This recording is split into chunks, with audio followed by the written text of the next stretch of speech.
Il parlait Calmas au 19e siècle, un slogan, mieux une recommandation à la classe ouvrière. 2 siècles plus tard, on peut ajouter artistes de toutes les régions du Togo, convertissez-vous, mesdames, messieurs, fidèles auditeurs de Pyramide FM. Nous sommes le dimanche 21 juin, c'est l'été, c'est la journée des martyrs, c'est la fête de la musique. Mais qui peut nous proposer des lives ce jour, pas tant de pandémie, pas tant de conjonctures difficiles durant lesquelles les artistes sont invités à la conversion au travers de soutien du FNFI. Le FNFI, c'est le Fonds national de la finance inclusive. Devrait-il pour autant servir à tronquer les pinceaux, les guitares et les harmonicas contre des taximotos dans les rues et autres étalages dans les marchés? Cette semaine, une note du ministre de la Culture a fait monter les inspirations. Le génie qui sommeillait a trouvé l'occasion de se réveiller. La comédie a vite retrouvé toute sa place. Un artiste a pu jouer à la revendeuse au marché d'Anoukopé dans la commune 4. Dans cette commune, comme ailleurs, les élus locaux continuent de se poser des questions à la suite d'une autre note d'un autre ministre du gouvernement. Paya Doua Boukpessi écrit 2 points, ouvrez les guillemets. Je vous demande de me faire parvenir au plus tard le vendredi 19 juin 2020 pour le compte de vos communes respectives l'état des dépenses de salaire du personnel, la liste de ce personnel. J'attache du prix au strict respect des présentes instructions, fermez les guillemets. Une instruction étant définie comme une information à travers un bref exposé, plusieurs élus ont compris qu'il faut plutôt agir d'une injonction définie par le dictionnaire comme un ordre. D'où la principale conclusion des chantres de la décentralisation. Le ministre s'amuse à mettre en danger la gestion des communes. En vérité, les Togolais expriment chaque semaine ou presque des inquiétudes. Les toutes dernières portent sur les travaux de réfection de la route Lomé-Azaoun-Palimé, longue de 120 km. Ce tronçon aura-t-il plus de chance que la route Lomé-Vaughan-Enfouin, longue juste de 61 km, la moitié de la nouvelle distance à réfectionner? Lancé en 2014, il y a donc 6 ans, les travaux n'ont pas encore fini entre Lomé-Vaughan et Enfouin. En 2026, au mieux, ou en 2032, continuerons-nous pas jaser autour de travaux laissés en souffrance entre Badia ou Amouzou-Kopé? Faut-il prier pour le Togo? Les évêques ont-ils la potion miracle? Ils ont néanmoins les idées. Une nouvelle déclaration de la conférence des évêques du Togo rouvre certaines pages que bien de Togolais ont pensé fermer. Exemple de l'organisation des élections ou encore de l'impunité. Les assassinats du colonel Bitala Madulba Dubi et du jeune Mohamed Avedi ont interpellé les hommes de Dieu, sans doute qu'ils le sont aussi par les braquages à main armée. Mais quand le braquage a lieu sous les fenêtres du ministre de la Sécurité, cela ne doit-il pas ressembler à un pied de nez à l'armée, à la gendarmerie et à la police? C'est le prêtre Pierre Chanel Afognon de Espérance pour le Togo qui est notre invité. 96 50 34 37 et 70 43 09 70 sont nos numéros. L'émission est mise en onde par Romaric Freitas. Mon père, bonjour. Bonjour, bon dimanche à nos frères et sœurs qui nous écoutent. Comment allez-vous? Par la grâce de Dieu, je suis vivant, je suis debout pour concrétiser ce que dit Saint Irénée. La gloire de Dieu, c'est l'homme vivant. On vous appelle mon père, et ça c'est le thème consacré par l'Église. Ce 21 juin, c'est la fête des paix. En réalité, et d'où vient pour vous les prêtres cette désignation? Le prêtre a 3 fonctions. La fonction d'enseignement, de sanctification et de gouvernement. Donc, le nom Père rappelle simplement la dimension pastorale de sa mission. Les brebis, au bon sens et évangélique du terme, ont un pasteur, un berger. C'est le Christ lui-même. Et il choisit des hommes pour assumer cette fonction dans la réalité temporelle, dans l'espace et le temps. Et du coup, nous sommes des pères pour ces communautés, pour ces frères et sœurs. Donc, c'est une paternité plutôt pastorale, ce n'est pas biologique. Est-ce que c'est facile d'être prêtre?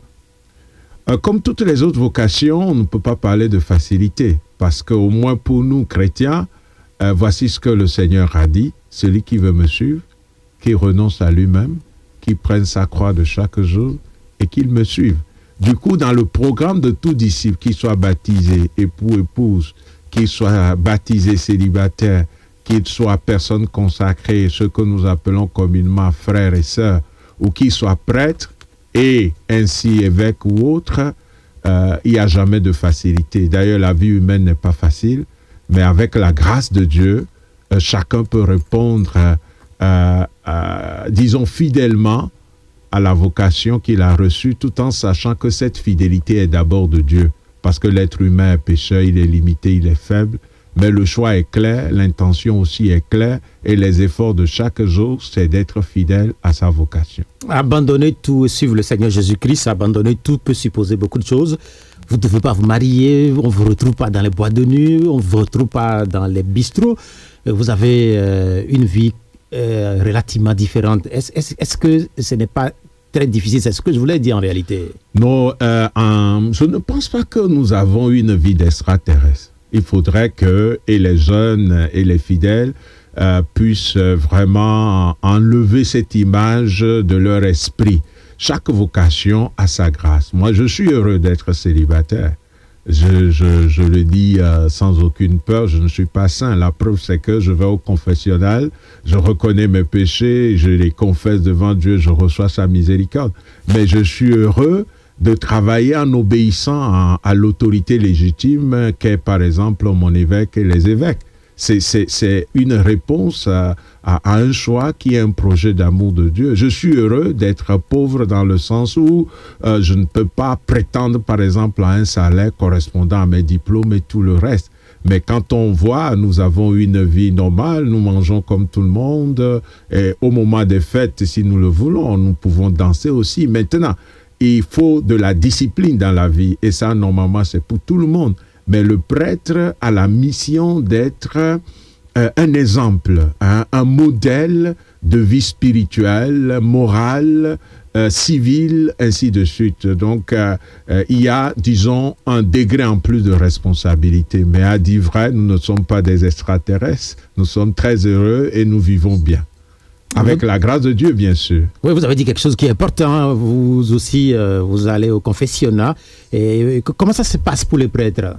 Même pour le pape, je vais plus loin. Les cardinaux et les papes, quand ils ont péché, ils ne peuvent pas se donner ce que nous appelons l'absolution.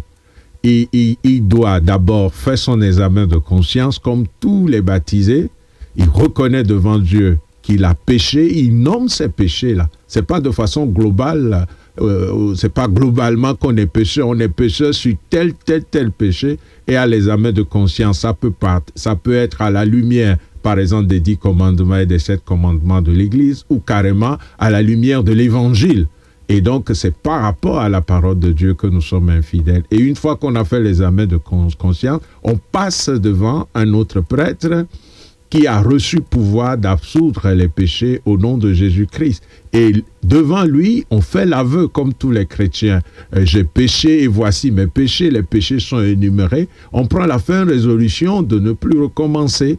Et le prêtre fait la prière d'absolution et nous donne la pénitence. Ça, c'est valable même pour le pape. Il doit se mettre à genoux devant un autre prêtre pour demander pardon pour ses péchés. C'est comme ça dans l'Église catholique et c'est comme ça que nous le croyons et nous vivons ce sacrement qui s'appelle le sacrement de la pénitence et de la réconciliation, qui forme avec le sacrement des malades les deux sacrements que nous appelons le sacrement de guérison. Parce que ce qui rend l'homme aussi malade, ce sont les péchés. Et quand nous sommes en situation de péché, nous sommes malades spirituellement, même si physiquement, nous paraissons en bonne santé. Quand on parle de péché, pas ces temps où les temples ou les églises sont fermées, est-ce que c'est une opportunité ou c'est une occasion pour un certain nombre d'être tenté, d'être beaucoup plus faible à la tentation?